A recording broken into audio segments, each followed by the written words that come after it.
Bonsoir à vous tous. C'est une lecture c'est un commentaire rapide que je ferai sur ce livre, Économie utile pour des temps difficiles, prix Nobel d'économie. C'est un livre coécrit par Abhijit V. Banerjee et Esther Duflo.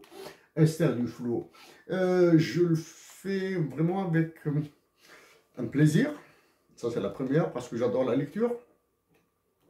Bien sûr, dans ce commentaire, hein, c'est pas une lecture plus, c'est juste un commentaire, sur ce livre, donc Économie utile pour des temps difficiles, coécrit par Abhijit V. Banerjee et Esther Duflo.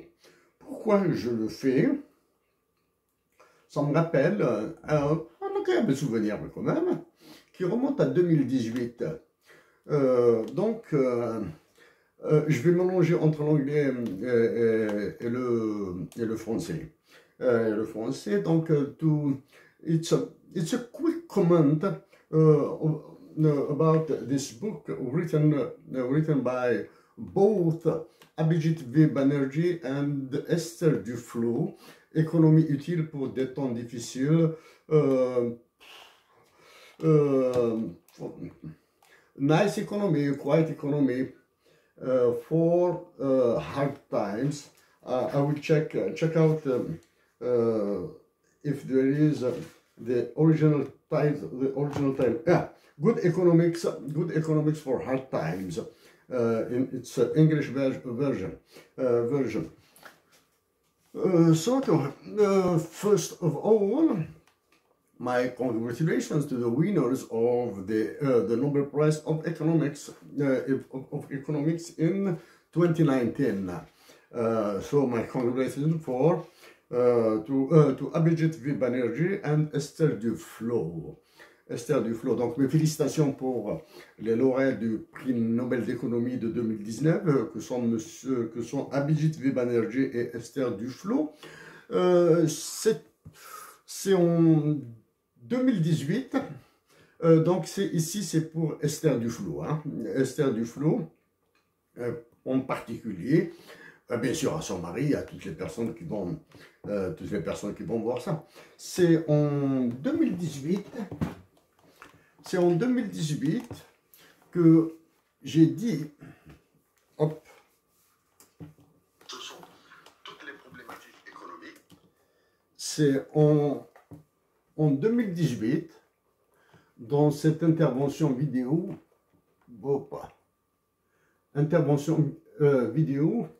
que j'ai cité Esther Duflo. Donc le titre c'est Cherif Aissat, le futur de la santé en Algérie et le FMI, c'était en 2018. En 2018, j'avais utilisé les cours en santé, les cours qu'a donné Esther Duflo au MIT. Donc ce sont des cours accessibles en open access sur le site internet du MIT. Donc j'ai utilisé ces cours dans la santé. À l'époque, en 2018, c'était pour parler de la réforme du système sanitaire algérien, du système de santé en Algérie, tel coordonné par le FMI et la Banque mondiale. Ça, c'était à l'époque, en 2018. Bon, maintenant, à l'époque, je dis, c'était pour bloquer la réforme de la santé. À l'époque, en 2018, il y avait une grève de médecins et de résidents. De résidents et de médecins spécialistes. Il y avait un problème d'affectation des ressources, affectation des ressources humaines ou matérielles dans les structures de santé en Algérie. Donc, to Miss Esther Duflo, it was in 2019 that I have used your courses at the MIT Massachusetts Institute of Technology about health, water and education, especially the your courses about the health in the underdeveloped countries. So after discovering your book, I was really delighted. And in French, I have said que les cours d'Esther Duflo doivent être lus et suivis en Algérie, dans la mesure où ils étaient libres d'accès sur le site internet du MIT. Donc, c'était en 2018, j'avais recommandé vivement les cours d'Esther Duflo sur la santé, sur l'éducation et sur santé, éducation et pauvreté, je pense. L'eau. J'avais recommandé ça.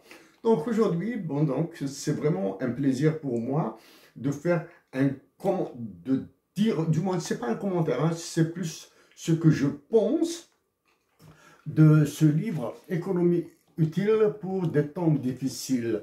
Good Economics for Hard Times. Donc bon, il sera teinté, mes mots seront teintés de politique algérienne, de ce qui se fait en Algérie, de ce qui se prépare en Algérie. Il sera probablement pas plutôt dans des mots modérés, mais ils sont des, je vais dire, ce que je pense. Ce qui attend l'Algérie, en deux mots probablement assez durs, et l'intention n'y est pas du tout. Hein. L'intention n'y est pas du tout. Donc, Madame Esther Duflo, Monsieur Abidjit Banerjee, je vais commencer ces mots sur votre ouvrage. J'ai lu la version française. Je souhaite vivement recevoir la version anglaise de votre part. Bien sûr. Je vais vous faire, je vous proposerai un deal. La partie qui me concerne, je la réaliserai peu importe si vous entendez mes mots ou pas, peu m'importe. Donc je vais vous envoyer un email sur le MIT, via le MIT. Hop. Donc, nous sommes en 2023. En 2018, j'avais parlé de la santé en Algérie, j'ai parlé d'autres choses. D'autres aspects. J'ai parlé d'autres aspects. Donc maintenant, je vais commencer ces quelques mots, hein, vraiment quelques mots très légers sur ce livre que je viens de lire. Il dit qu'il sera teinté de politique. Donc, à Esther Duflo et Abidjit Banerjee, je passerai sur quelques chapitres de votre livre. Parce que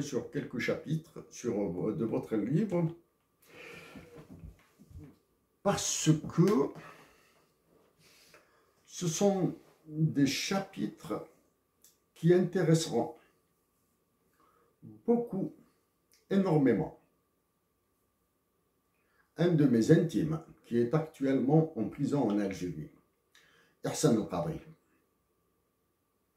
Ces chapitres, le chapitre en particulier dont je veux parler, ce sont tous les passages dans lesquels vous avez parlé des startups.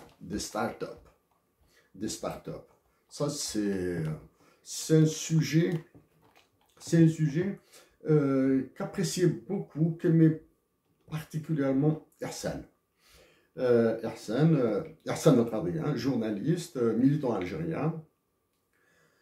l'intime qui a été condamné à 7 ans de prison pour un motif économique fallacieux. Actuellement, il est en prison. Donc, avec un peu d'émotion, with big emotion, Abhijit V. Banerjee, Esther Duflo, I don't know if it will be possible for me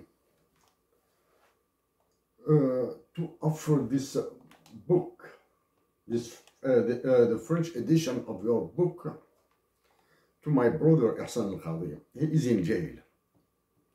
It stood up for me to say these words.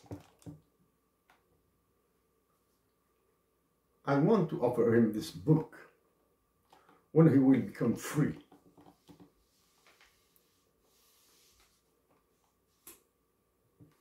Ihsan Al-Khadi. Donc, à Esther Duflo, to Esther Duflo, I was really delighted when I discovered your book. Really delighted. Because in 2018 I have said that Esther Duflo deserves to become a Nobel Prize in economics. In 2018, I have said, I did this prediction. And this prediction is now true. J'ai dit aussi que si elle devenait prix Nobel d'économie, probablement que j'apprécierais moi ses écrits. I have also said that maybe if she will become the Nobel Prize of economics, I will reduce the pace of my readings, of his writings, of course. Pourquoi il dit ça? Parce que quand on devient une notoriété économique, une célébrité économique, un statut d'autorité dans un domaine aussi vague que l'économie peut être préjudiciable à l'économie, à la vie des citoyens, à la vie de tous les humains. Et j'ai à l'esprit les mots de Friedrich von Hayek quand il a reçu son prix Nobel en économie. Il dit que son allocution dans la cérémonie de remise du prix Nobel, en économique bien sûr. J'ai aussi, dans des lectures récentes, les mots d'un autre prix Nobel en économie, en économique, Joseph Stiglitz, qui a dit que l'économie est loin d'être parfaite. Je vais rester sur ce mot de Stiglitz. J'ai pris quelques notes. Je vais essayer de les dire, maintenant de passer en revue quelques-unes.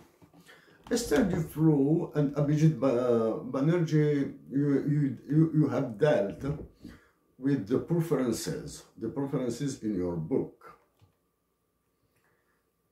Dans votre livre, vous avez parlé des préférences.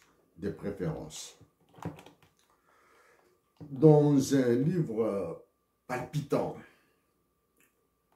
coécrit par Jean-Jacques Herland, prix Nobel d'économie, et Robert J. Schiller, qui se pose pour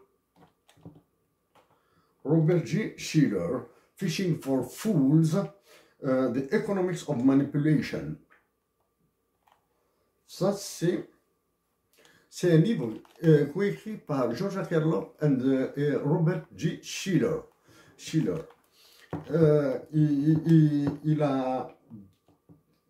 Il s'est radicalement opposé à un autre prix Nobel d'économie, Paul Samuelson, qui a traité des préférences révélées, de Revealed Preferences. George Akerlof et Schiller ont complètement incendié cette approche de Samuelson, ce concept de préférence révélée, Revealed Preferences, de Paul Samuelson. Madame Estelle Duflo et Monsieur Abhijit Banerjee, dans votre livre, j'ai l'impression, dans cette impression, que Paul Samuelson, qui a été votre collègue au MIT, est une référence académique, une référence universitaire de premier plan pour vous. Pour moi, Paul Samuelson, Amartya Sen, Milton Friedman,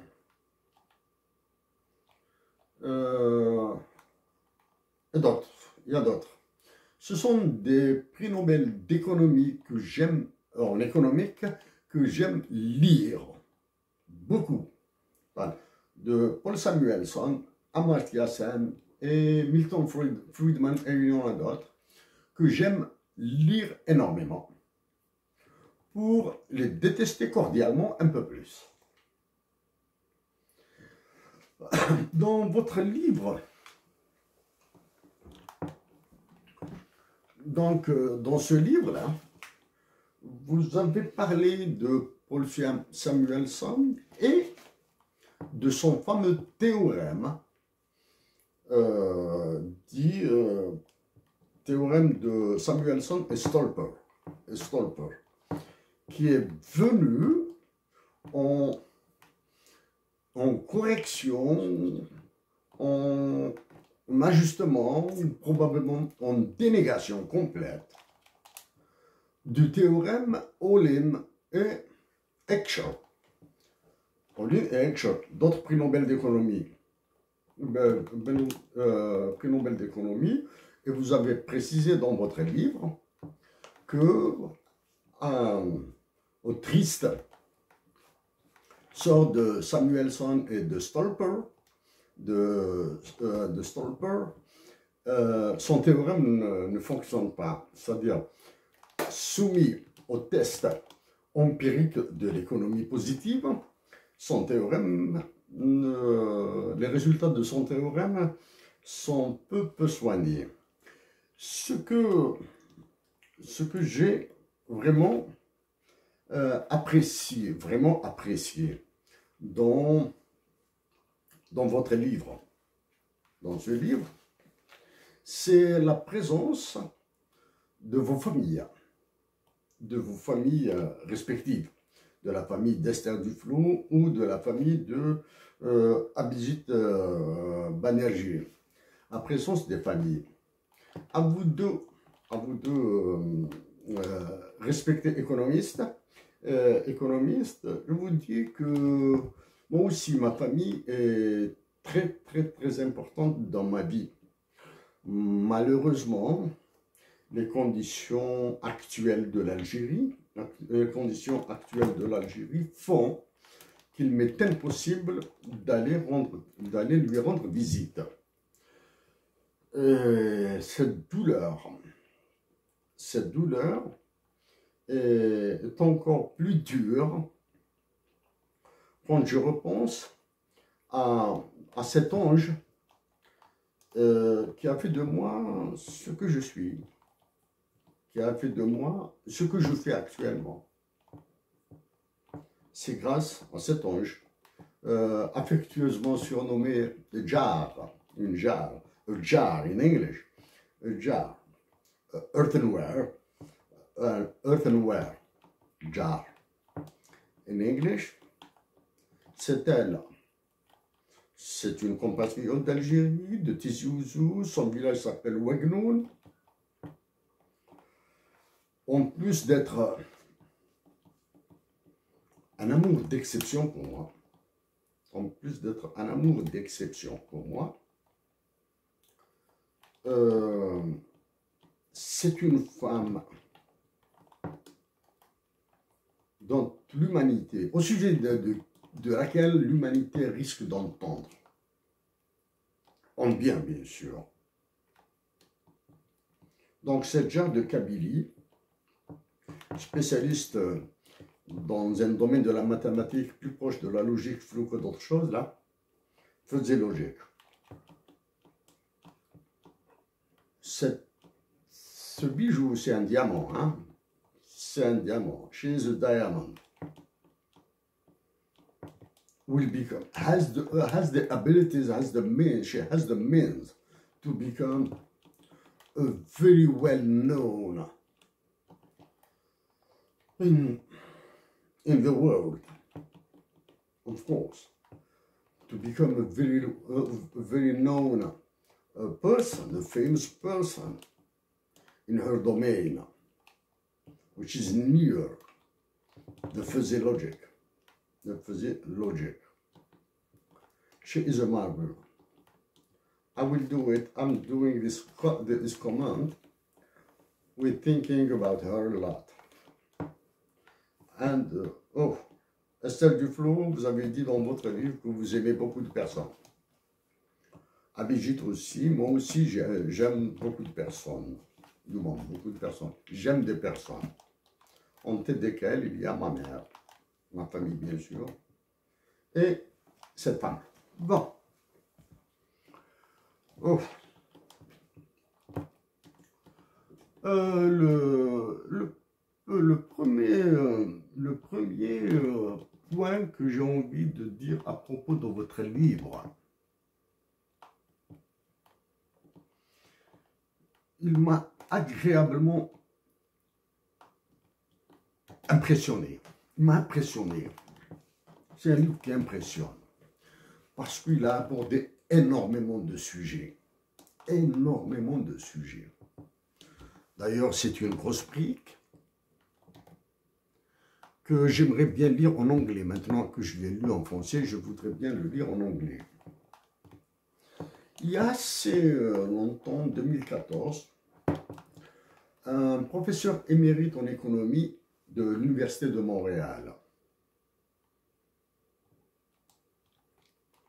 m'a reproché d'avoir traité énormément de sujets dans une conférence. C'est un professeur émérite de l'Université de Montréal. Actuellement, il travaille au Cyrano de Montréal. Cyrano de Montréal. Je ne sais pas.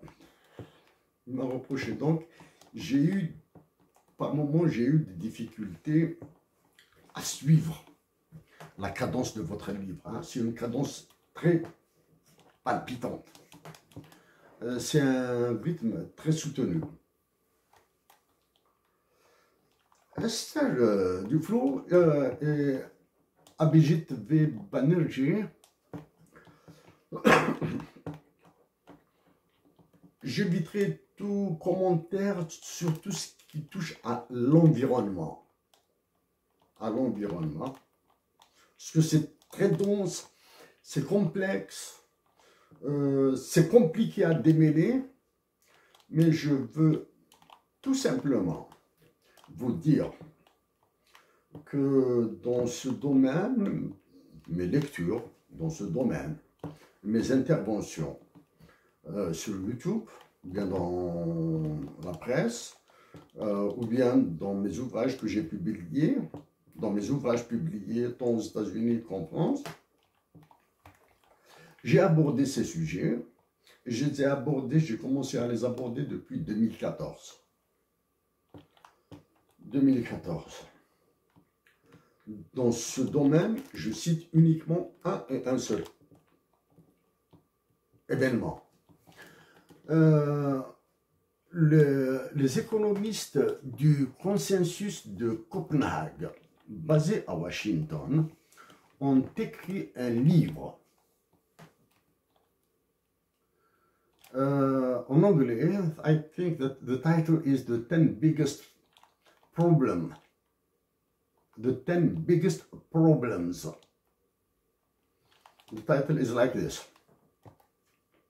Donc, je l'ai lu, j'ai vu les chiffres qui ont été publiés, je pense avoir détecté des erreurs dans les calculs, j'ai saisi ces économistes sur les erreurs de calcul qui ont servi à interpréter ou à fournir des théories. Donc, j'ai envoyé un email à ces économistes, à un économiste du groupe, qui a eu la gentillesse de me répondre pour me dire qu'il a reçu mon email, qui s'est engagé à vérifier si la correction de si l'erreur que j'ai signalée était réelle, et il s'est engagé à me tenir au courant. Si réellement c'est une erreur, il me dira que c'est une erreur et il confirmera ou infirmera mes calculs à moi, sur la base de ces chiffres, bien sûr, hein, de leurs chiffres. Si ce n'est pas une erreur, donc j'aurai l'équation ou les équations utilisées dans leur modèle,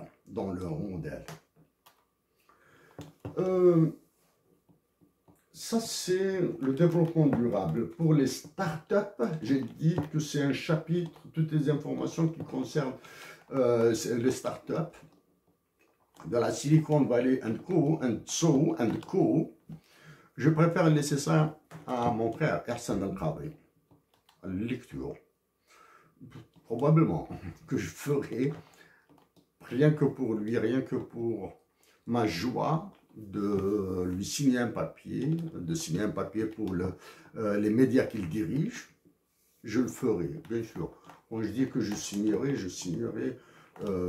gracieusement, bénévolement. Ça, c'est une marque d'amitié.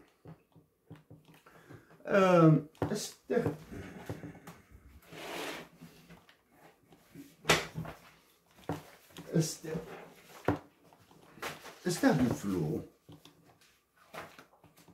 à la page 288, vous avez parlé du dilemme du climatiseur. Le dilemme du climatiseur est une illustration particulièrement déchirante de l'arbitrage auquel l'Inde est confrontée entre présent et avenir. De façon plus générale, jusqu'à l'accord de Paris 2015, l'Inde avait simplement refusé d'envisager de limiter ses émissions de CO2. Donc ça concerne le développement durable, ça concerne les changements climatiques, la détérioration du climat, ce qui est appelé actuellement la décarbonation. Avant l'accord de 2015, il y a le rapport Stern, dont vous avez parlé, de Lord Stern. Ça, il y avait le protocole de Kyoto et ses protocoles additionnels. Et ce problème du climatiseur pose toute la problématique des externalités et des internalités, au sens économique, bien sûr. Donc, mais ce que me rappelle le dilemme du climatiseur, me rappelle une anecdote de Robert Barrow sur les contrats complets et les contrats incomplets. Robert Barrow est professeur d'économie à Chicago ou Harvard. Bon, je peux me tromper d'université, mais c'est pas grave, mais c'est Harvard ou Chicago. Robert Barrow avec Jagdish Bhagwati sont probablement parmi les économistes les plus attendus comme lauréats de Nobel en économique. J'ignore s'ils l'ont reçu, en particulier Barrow. Hein. Pour Jagdish Bhagwati, je n'ai pas de certitude. je ne suis pas vraiment à jour. Donc, pour Robert Barrow, professeur à Chicago, sur les contrats complets et les contrats incomplets. OK? Surtout dans le domaine économique. L'impossibilité de rédiger un contrat complet et incomplet. Ça, c'est aux États-Unis d'Amérique. Donc, Robert Barrow avait demandé l'installation, la dotation de son bureau à l'université d'un climatiseur. Il a commandé le climatiseur, il a été livré, le climatiseur lui a été livré, et Robert Barrow a dit à ses collègues de l'université qu'il a commandé un climatiseur et qu'il a rédigé un contrat complet. Quand le service d'installation et le climatiseur étaient dans son bureau, ils l'ont déballé, ils ont vérifié la conformité de la marchandise et les personnes chargées de la livraison ont quitté le bureau de Barrow. Et Robert Barrow leur a dit, et l'installation de ce climatiseur dans mon bureau. Les personnes chargées de l'installation de ce climatiseur lui ont répondu que cette exigence est absente du contrat. Ça, c'est pour l'anecdote sur le climatiseur. Bon, bien sûr, là, ça, c'est l'anecdote sur les contrats complets. Mais maintenant, en parlant de contrats complets, que pensez-vous? Est-il possible à des pays comme l'Algérie de réaliser des contrats complets? Elle va se faire pigeonner, vu tous les systèmes. À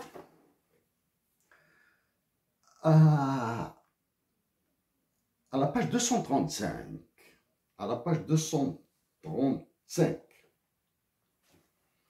vous avez parlé de Paul Romer, économiste américain qui a dirigé la Banque mondiale. C'est vrai que son mandat à la Banque mondiale a été houleux, comme l'est d'ailleurs le mandat de l'actuelle directrice générale du FMI, Kristalina Georgieva, quand elle est passée par la Banque mondiale. Bref. Ça, on passe, ce sont des histoires assez sérieuses. Donc, pour Paul Romer, vous avez dit dans votre livre qu'il a proposé la construction de villes. En Algérie, la construction de villes relève de ce qu'il y a de plus horrible en termes de destruction des terres agricoles. Lors de mon dernier voyage en Algérie, en quittant la zone de l'aéroport d'Alger, j'ai été choqué de voir des plaines et des terres agricoles massacrées par des cités dortoirs. Ces cités dortoirs ressemblent à celles qui entourent Delhi, en Inde. En parlant de l'Algérie, donc, elle a ravagé l'État algérien, en particulier, quand nous parlons d'État algérien, ce sont les militaires et la façade civile militaire, la façade civile des militaires qui contrôlent l'Algérie, qui serrent les Algériens, qui pressent les Algériens comme plus que des citrons. L'oppression et la répression dans mon pays de naissance font très mal. Donc, la construction de villes proposée par Paul Romer, un ancien économiste en chef de la Banque mondiale, ou bien même président de la Banque mondiale, s'est réalisée en Algérie malgré eux, ou avec eux, avec la volonté des autorités algériennes. Est-ce que les décideurs en Algérie ont entendu parler de cette technique de développement économique? Ça, c'est pour Paul Romer et ce que fait la Banque mondiale en Algérie actuellement. Maintenant, ça fait, disons, plus d'une année maintenant, que même si le FMI et la Banque mondiale continuent à taper sur l'Algérie, aucune information ne circule, aucune information n'est rendue publique. Le très peu d'informations rendues publiques concernent l'ouverture de banques algériennes en Afrique, en Mauritanie et Sénégal. Je vais en parler maintenant sur Ricardo. Et le lancement de lignes aériennes, le Hub and Spoke System, entre Alger et Johannesburg, entre Alger et Leningrad, entre Alger et Addis Abeba en Éthiopie et autres, Alger et Dakar, etc. Alors que, qui pourra démontrer l'efficacité économique de ces projets, des banques, etc. Pour ma part, sans s'agir d'une démission, j'en ai parlé depuis 2015, de cette histoire pseudo-ouverture.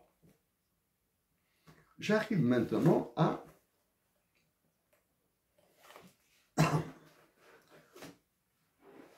l'économie à proprement parler. L'économie positive, hein, c'est-à-dire la pratique économique à proprement parler. Si pour vous, Samuelson fait partie de l'élite du top des théoriciens économiques, pour moi, je suis un ricardiste jusqu'au bout des ongles.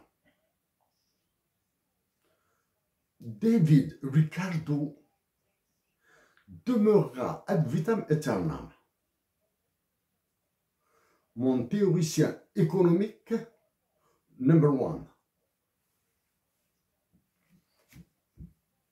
Peu importe les critiques que subissent ces théories, y compris et surtout de Samuelson, entre autres de Samuelson, David Ricardo demeure le révolutionnaire numéro 1 de l'économique. Sauf que dans ses avantages, je préfère plutôt dire son approche de la monnaie. C'est David Ricardo qui a démontré que la monnaie n'a pas de valeur intrinsèque. Autrement dit, la monnaie n'a que la valeur que nous lui donnons. Et la monnaie peut être représentée par n'importe quel symbole, n'importe quel bien à qui nous accordons le critère dit de moyen d'échange, réserve de valeur, etc., d'instruments de paiement.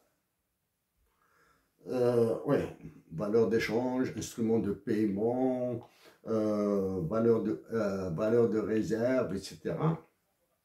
Donc ça c'est Ricardo, moi je suis un ricardiste.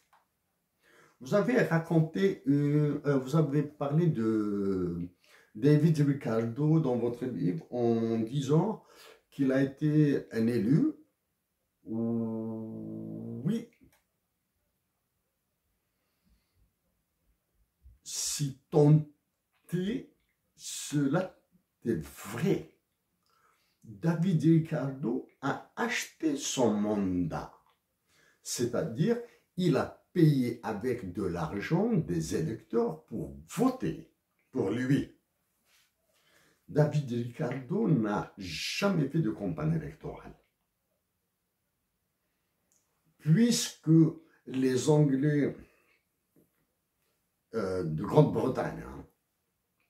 Les sujets de la reine ou du roi à l'époque ont voté pour lui, donc c'est un élu. Sauf que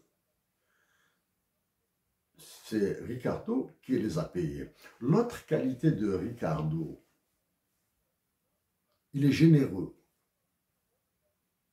C'est lui qui a pris en charge l'autre économiste qui était son intime, mais qui était très pauvre, Robert Malthus. Robert Malthus. L'autre trait de David Ricardo, c'est qu'il a déshérité ses enfants. David Ricardo faisait partie d'une famille de 18 enfants. La mère et le père de David Ricardo ont eu 18 enfants. Il est mort relativement jeune, 58 ans, 60 ans à l'époque. Parmi ces châteaux, il y a le château de Windsor, qu'il a offert à la famille d'Angleterre, au roi d'Angleterre, de Grande-Bretagne, hein, plus exactement. Donc, en continuant sur des anecdotes, ça veut parler de Schumpeter. Schumpeter, dans l'anecdote, on lui a posé la question sur ses objectifs dans la vie. Il en avait 3 objectifs. Schumpeter leur a répondu qu'il en avait réalisé 2. Il en manquait un 3e. Sur le 3e, sur justement le 3e objectif de Schumpeter qui a un lien avec la femme. I recommend you to look for that one in Vienna. Je vous recommande de chercher l'anecdote sur Schumpeter à Vienne, en Autriche. Je viens à un autre. Parmi j'ai pas de difficultés, hein, mais je suis un peu surpris qu'actuellement, c'est-à-dire depuis 1990, que j'ai commencé à m'intéresser réellement à l'économie. Il n'y a plus de révolutionnaire en économie. Le seul qui a révolutionné l'économie, c'est John Maynard Keynes.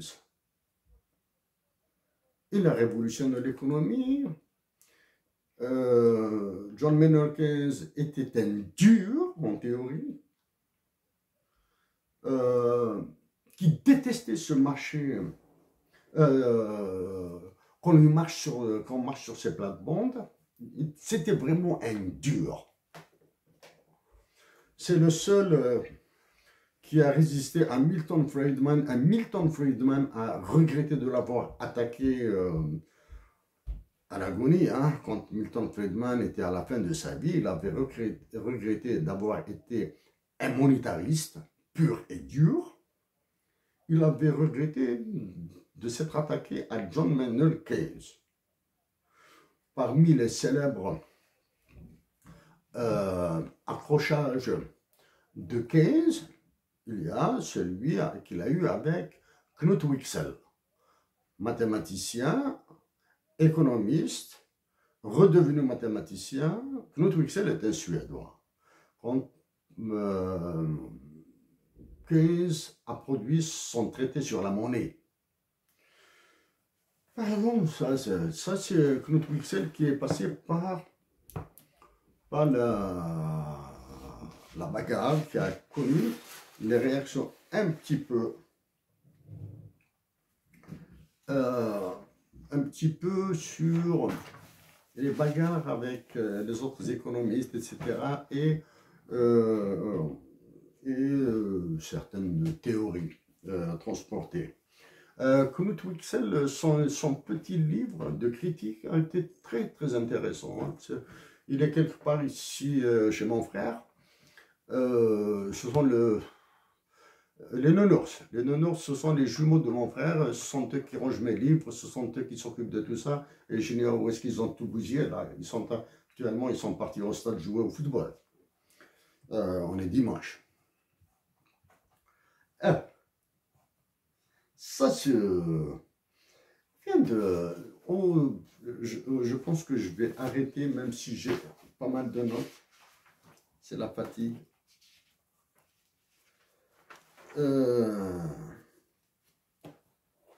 J'étais vraiment touché par vos mots sur les migrants. À la page 436, le migrant bangladais préfère rester à côté des siens, etc.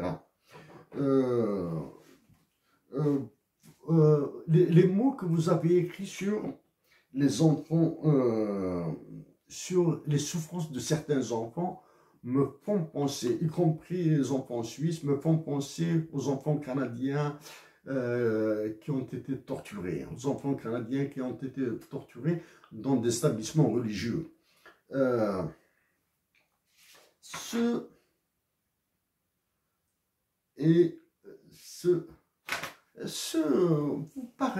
avez parlé des élasticités.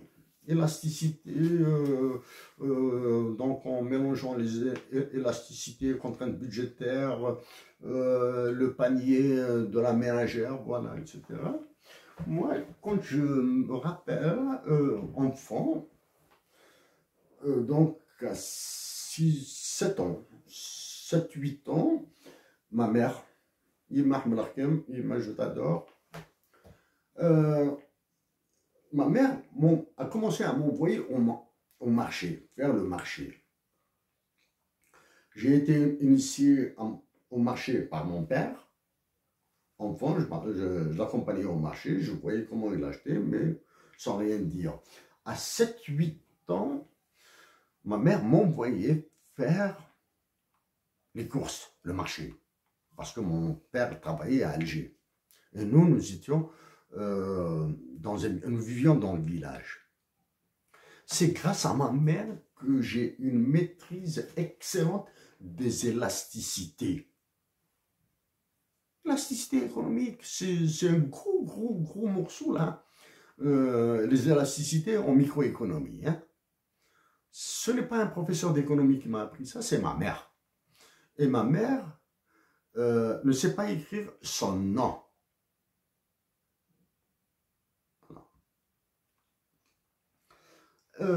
Donc ça, c'est comment on apprend à partir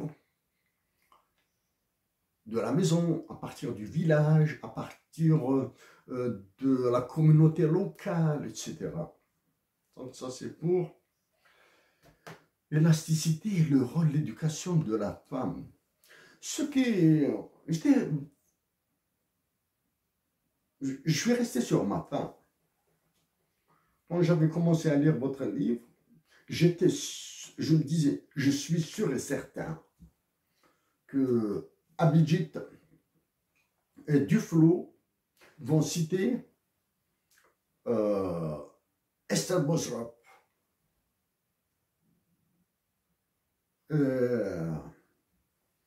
Ostrom. Esther Bosrop, c'est une femme, c'est une économiste d'exception. Elle a remis en cause toute la théorie des rendements marginaux décroissants. Elle a parlé des rendements marginaux croissants. Et Ostrom, prix Nobel d'économie, with the Commons, elle nous fait revivre ce que c'est la ruralité, la pauvreté. En parlant de ruralité et de pauvreté,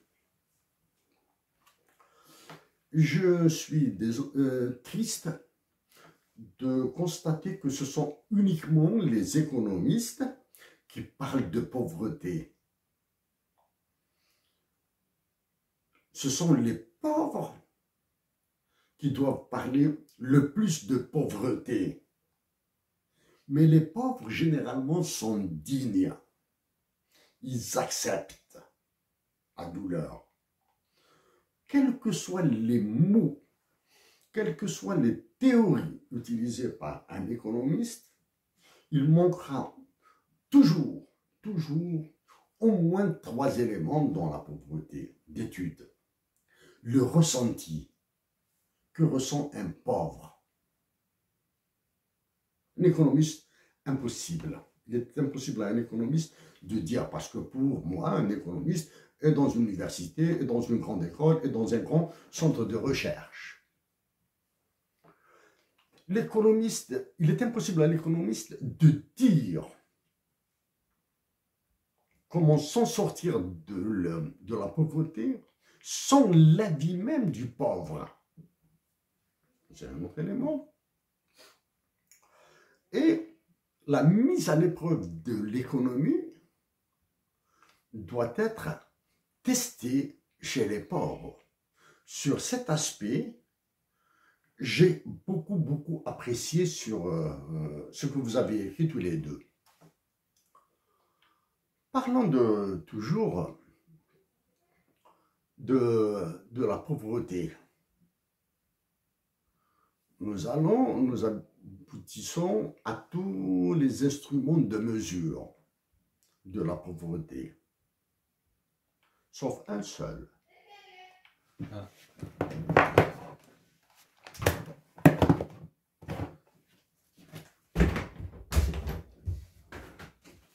Et maman? Sauf l'économie, la dignité. Donc, peut-être les derniers mots que je dirai sur votre livre. Esther Duflo Abidjet, what do you want? What do you mean by the good economics and the bad economics? De la bonne économie et de la mauvaise économie. Vous avez abordé cette question sans définir ce qu'est la bonne économie et ce qu'est la mauvaise économie. Si vous dites qu'il y a la bonne économie, qu'il y a une mauvaise économie, s'agit-il de la bonne économie prônée telle que décrite par les économistes, par les Nobel, par les sociologues, etc. Ou bien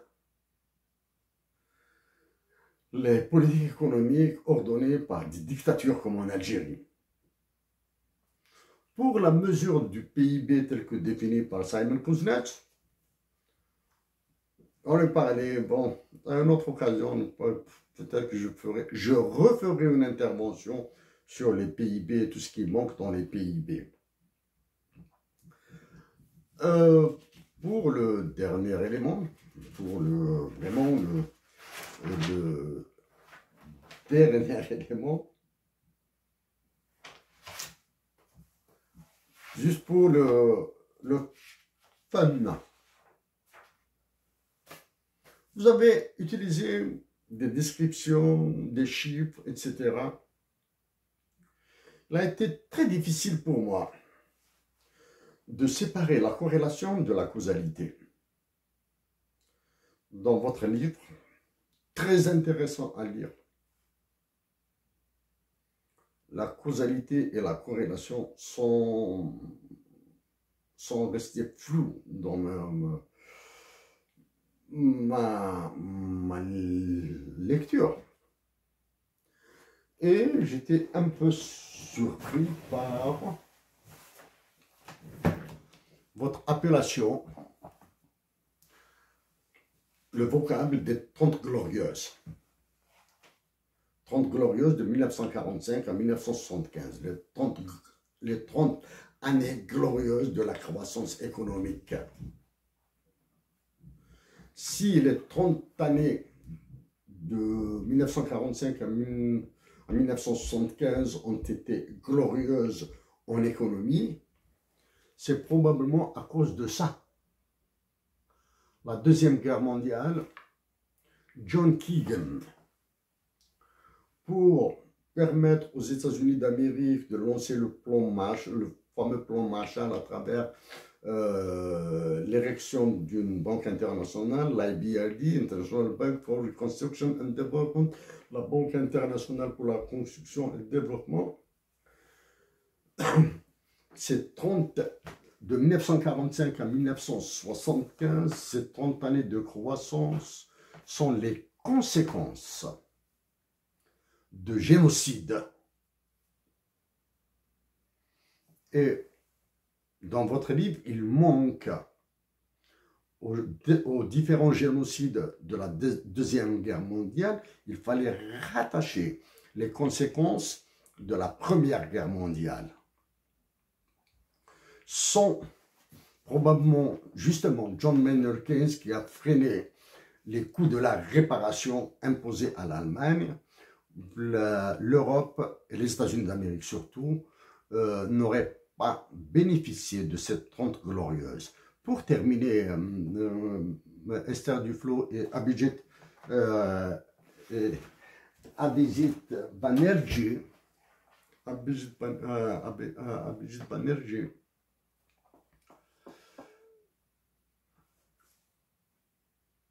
pourquoi toutes les courbes, tous les graphiques en économique sont représentés à travers un repère orthonormé, du moins, plus exactement, normé. Ah, il est là.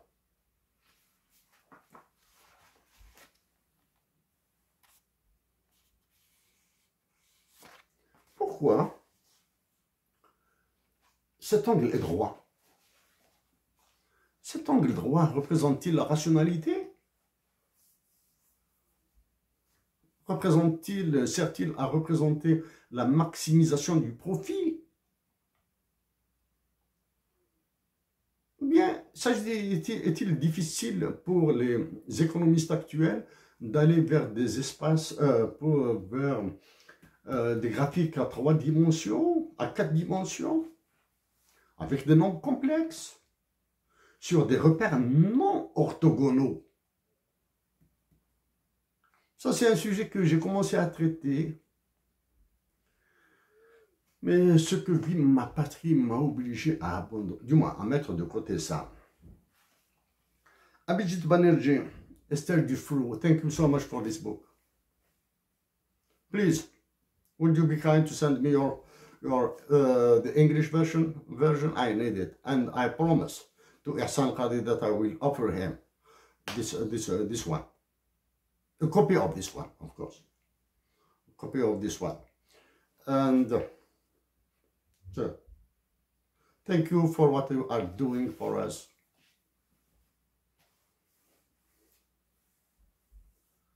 And God bless all your family. Why not? Yeah, God bless all your family. My best regards, Sheriff Aissat from Montreal.